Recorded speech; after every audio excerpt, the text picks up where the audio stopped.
ಹಾರ್ಮುಜ್ ಜಲಸಂಧಿಯಿಂದ ಯಶಸ್ವಿಯಾಗಿ ದಾಟಿ ಪ್ರಸ್ತುತ ಗುಜರಾತ್ನ ಮುಂದ್ರಾ ಬಂದರಿಗೆ ಬಂದಿರುವ ಎಲ್ಪಿಜಿ ವಾಹಕ ನೌಕೆ ಶಿವಾಲಿಕ್ ಮುಂದಿನ ಪ್ರಯಾಣದಲ್ಲಿ ನವಮಗಳೂರು ಬಂದರಿಗೆ ಬರುವ ನಿರೀಕ್ಷೆ ಇದೆ.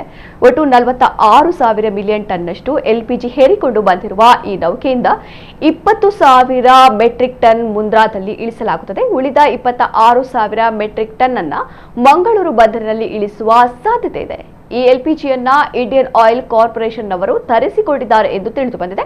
ಕತಾರ್ನ ರಾಸ್ ಲಫಾನ್ ಬಂದರಿನಿಂದ ಎಲ್ಪಿಜಿ ಹೇರಿಕೊಂಡು ಮಾರ್ಚ್ ಮೊದಲ ವಾರ ಹೊರಟಿದ್ದ ಶಿವಾಲಿಕ್ ಹಾಗೂ ನಂದಾದೇವಿ ಎಲ್ಪಿಜಿ ವಾಹಕ ಹಡಗುಗಳು ಮಧ್ಯಪ್ರಾಚ್ಯದ ಯುದ್ಧ ಪರಿಸ್ಥಿತಿಯಿಂದಾಗಿ ಹಾರ್ಮುಜ್ ಜಲಸಂಧಿ ದಾಟಲಾಗದೆ ಬಾಕಿಯಾಗಿದ್ದವು. ಇರಾನ್ ಸರ್ಕಾರ ಭಾರತದ ನೌಕೆಗಳಿಗೆ ಹಾರ್ಮುಜ್ ಜಲಸಂಧಿ ದಾಟಲು ಅನುವು ಮಾಡಿಕೊಟ್ಟ ಬಳಿಕ ಹೊರಟಿರುವ ಎರಡೂ ನೌಕೆಗಳು ಭಾರತ ತಲುಪಿವೆ.